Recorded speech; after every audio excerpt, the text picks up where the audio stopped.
Hello दोस्तों, आप सब कैसे हैं? आई होप अच्छे होंगे। मैं आपके लिए ले आए हैं अच्छा नई कहानी। चलो शुरू करते हैं। एक हाथी था, वह बहुत ही शक्तिशाली और बलवान था। हाथी का मालिक एक महावत था। महावत ने हाथी को बचपन से ही पाला और उसे तरह तरह के करतब सिखलाए थे।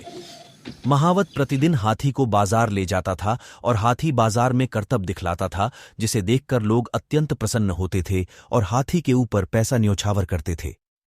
हाथी के न्योछावर का सारा पैसा महावत एकत्र कर लेता था और उसी से उसकी रोजी रोटी का साधन था। घर जाने के पश्चात महावत हाथी को एक पतली सी रस्सी से बांध देता था। लोगों को यह बात बड़ी अजीब सी लगती थी कि इतना हट्टा कट्टा हाथी इतनी पतली सी रस्सी से कैसे बंधा हुआ था। एक दिन एक व्यक्ति ने महावत से पूछा, महावत भाई, आपका हाथी तो इतना हष्टपुष्ट और बलवान है, किंतु आप इसे इतनी पतली सी रस्सी से बांधते हो।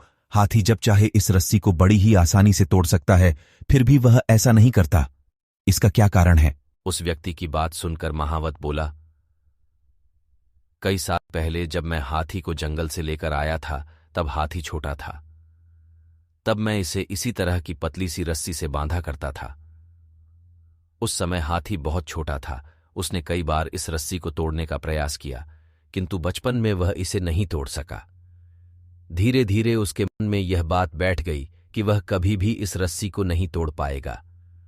अब हाथी बड़ा हो चुका है, वह चाहे तो एक ही झटके में इस रस्सी को तोड़ सकता है, किंतु हाथी अब इस रस्सी को तोड़ने का प्रयास भी नहीं करता, क्योंकि वह सोचता है कि वह इस रस्सी को नहीं तोड़ पाएगा। किंतु अब वह चाहे तो इस रस्सी को एक ही झटके में तोड़ सकता है।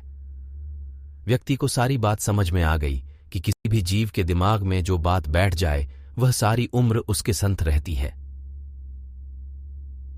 शिक्षा।